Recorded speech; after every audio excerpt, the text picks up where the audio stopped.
আসসালামু আলাইকুম। সকলকে আমন্ত্রণ আনন্দ টিভি রাতের সংবাদে। আপনাদের সঙ্গে আছে আমি সুমাইয়া আজাদ। সোমবার গভীর রাতে বাগেরহাটের শরণখোলায় রায়ন্দা খালের ওপর নির্মিত সেতুটি ভেঙে পড়ে। এতে বিচ্ছিন্ন হয় খোন্তাকাটা ও রায়ন্দা ইউনিয়নের কয়েকটি গ্রামের মধ্যে যোগাযোগ ব্যবস্থা। সেতুটি পরিত্যক্ত ঘোষণা করা হয়েছিল উল্লেখ করে বাগেরহাট স্থানীয় সরকার প্রকৌশল অধিদপ্তরের নির্বাহী প্রকৌশলী মুজিবুর রহমান জানান, চলছে নতুন সেতু নির্মাণের সম্ভাব্যতা যাচাইয়ের কাজ। ময়মনসিংহ মেডিকেল কলেজ হাসপাতালের করোনা রোগীদের সুচিকিৎসায় 50টি অক্সিজেন কনসেন্ট্রেটর ও 5 শতাধিক পালস অক্সিমিটার প্রদান করলেন গৃহায়ন ও গণপূর্ত প্রতিমন্ত্রী শরীফ আহমেদ। সোমবার দুপুরে নগরীর অ্যাডভোকেট তারেক স্মৃতি অডিটোরিয়ামে ময়মনসিংহ মেডিকেল কলেজ হাসপাতালের পরিচালক ব্রিগেডিয়ার জেনারেল ফজলুল কবিরের হাতে এসব সুরক্ষা সামগ্রী তুলে দেন প্রতিমন্ত্রী। মুন্সিগঞ্জ সদরে কোস্টগার্ডের অভিযানে 2,04,40,000 মিটার অবৈধ কারেন্ট জাল এবং 6,840 পিস চায়না চাইজাল জব্দ করল কোস্টগার্ড। গোপন সংবাদের ভিত্তিতে সোমবার রাত থেকে মঙ্গলবার দুপুর পর্যন্ত অভিযান চালিয়ে সদর উপজেলার মুক্তারপুর এলাকায় 7টি জাল তৈরির কারখানা থেকে এসব জাল জব্দ করে কোস্টগার্ডের পাগলা স্টেশন। অভিযানকালে জাল তৈরির সাথে জড়িত থাকার দায়ে 3 কারখানা শ্রমিককে আটক করা হয়। খুলনার রাষ্ট্রায়ত্ত আলিম জুট মিলের অবসরপ্রাপ্ত শ্রমিকদের সকল পাওনা পরিশোধের দাবিতে প্রতিবাদ সমাবেশ ও মানববন্ধন পালন করল মিলের কয়েক হাজার শ্রমিকরা। মঙ্গলবার জুট মিলের অভ্যন্তরে 64 সপ্তাহের বিল এবং 11 মাসের বেতন পরিশোধের দাবিতে তারা এই কর্মসূচি পালন করে। এ সময় দাবি পূরণ না হলে কঠোর কর্মসূচির ঘোষণা দেন মানববন্ধনের বক্তারা। গাইবান্ধায় বিপুল পরিমাণ হেরোইন রাখার দায়ে মাদকদ্রব্যের মামলায় পারভেজ নামের এক বাস সুপারভাইজারকে মৃত্যুদণ্ড ও 1 লক্ষ টাকা অর্থদণ্ড প্রদান করলেন জেলা ও দায়রা জজ আদালত। মঙ্গলবার দুপুরে গাইবান্ধা দায়রা জজ দিলীপ কুমার ভৌমিক এই রায় দেন। এর আগে 2018 সালে দিনাজপুরের ঘোড়াঘাট বাজার থেকে শাম্বরাজ 1 নামের এক যাত্রীবাহী বাস তল্লাশি করে ওই বাসের সুপারভাইজারের হাতে থাকা ব্যাগ থেকে 450 গ্রাম হেরোইন উদ্ধার করে র্যাব 13। লোকসানের মুখে বন্ধের পথে রংপুরের বেনারসি পল্লীর বেশিরভাগ হস্তচালিত তাঁতশিল্প। পূর্বপুরুষের পেশা ছেড়ে অন্য পেশায় এখন অনেকেই।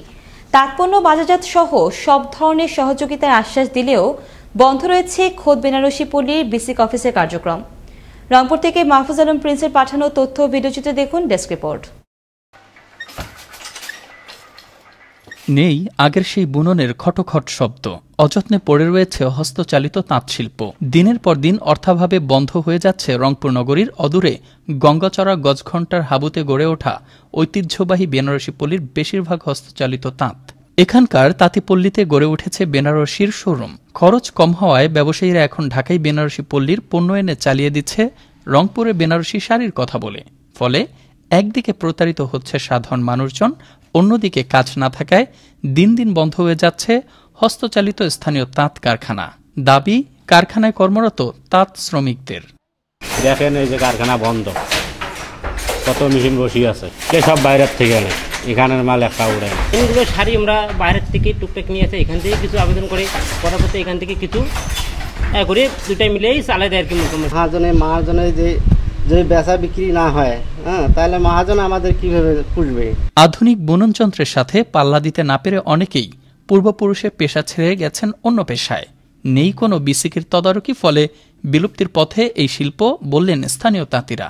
তাদের দাবি সরকারি পৃষ্ঠপোষকতা প্রাপ্তির। 14-15 বছর ধরে এটা পড়ে আছে, এখনো এটা কোনো কার্যক্রম বা কোনো কিছু এটার আমরা এর সুফল পাইনি। তাঁতের জন্য ওটা বেসিক অফিসটা তৈরি করছে, কিন্তু এখান থেকে কোনো লোনও দেয় না। তবে বিসিকের এই কর্মকর্তা তাঁতিদের সহযোগিতার আশ্বাস দিলেও অকপটে স্বীকার করলেন অর্থাভাবে প্রায় 1 যুগেরও বেশি সময় ধরে বন্ধ বেনারসি পল্লীর এই বিসিক অফিসের কার্যক্রম। ওখানে যে ভবনটা রয়েছে সেটা মূলত এখন অযত্নে অবহেলায় পড়ে রয়েছে।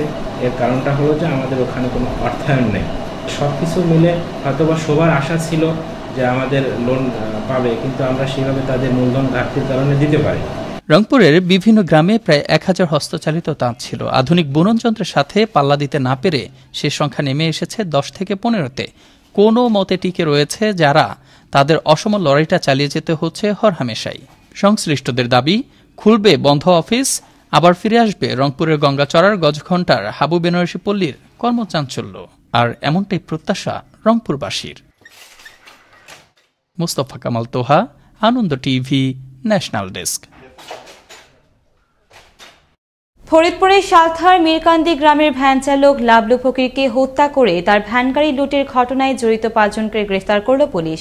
হত্যা মামলা দায়ের 5 দিনের মধ্যে হত্যাকাণ্ডের রহস্য উন্মোচন করে সালথা থানা পুলিশ।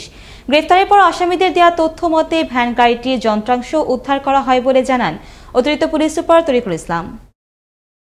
জাতির জনক বঙ্গবন্ধু শেখ মুজিবুর রহমানের 46তম শাহাদাত বার্ষিকী ও জাতীয় শোক দিবস উপলক্ষে কক্সবাজার উন্নয়ন কর্তৃপক্ষের উদ্যোগে অনুষ্ঠিত হল আলোচনা সভা ও দোয়া মাহফিল। মঙ্গলবার দুপুরে কক্সবাজার উন্নয়ন কর্তৃপক্ষের কার্যালয়ে সভা ও দোয়া মাহফিল অনুষ্ঠিত হয়। উন্নয়ন কর্তৃপক্ষের চেয়ারম্যান অবসরপ্রাপ্ত লেফটেন্যান্ট কর্নেল ফোরকান আহমেদের সভাপতিত্বে সভায় ভার্চুয়ালি যুক্ত হন গৃহায়ন ও গণপূর্ত প্রতিমন্ত্রী শরীফ আহমেদ। সোমবার রাতে বগুড়ার গাবতলী থানা এলাকা থেকে আহসান হাবিব নামের এক প্রতারক প্রেমিককে আটক করল র্যাব 12। র্যাব জানায় প্রেমের সম্পর্ক গড়ে তুলে অন্তরঙ্গ মুহূর্তের গোপন ছবি সোশ্যাল মিডিয়ায় ছেড়ে দেওয়ার হুমকি দিয়ে এবং প্রাণনাশের ভয় দেখিয়ে মাঝে মধ্যে ভুক্তভোগী মেয়েটির সাথে শারীরিক সম্পর্ক স্থাপন করত এই প্রতারক প্রেমিক। তার বিরুদ্ধে আইনানুগ ব্যবস্থা গ্রহণের জন্য থানায় সোপর্দ করা হয়েছে বলে জানায় র্যাব। 2005 সালের 17 আগস্ট সারা দেশে একযোগে সিরিজ বোমা হামলার অবশিষ্ট বিচার কার্যক্রম শেষ করার দাবিতে ভোলার লালমোহনে অনুষ্ঠিত হল আলোচনা সভা। মঙ্গলবার সকালে উপজেলা পরিষদ অডিটোরিয়ামে উপজেলা আওয়ামী লীগ আয়োজিত আলোচনা সভায় প্রধান অতিথি হিসেবে উপস্থিত ছিলেন ভোলা 3 আসনের সংসদ সদস্য নুরুন্নবী চৌধুরী শাওন। এই ছিল এখনকার মতো। আনন্দ টিভির সর্বশেষ সংবাদ এবং বিনোদন সভাকে দেখতে ভিজিট করুন www.facebook.com/anandotv পেজে। ধন্যবাদ সকলকে, শুভরাত্রি।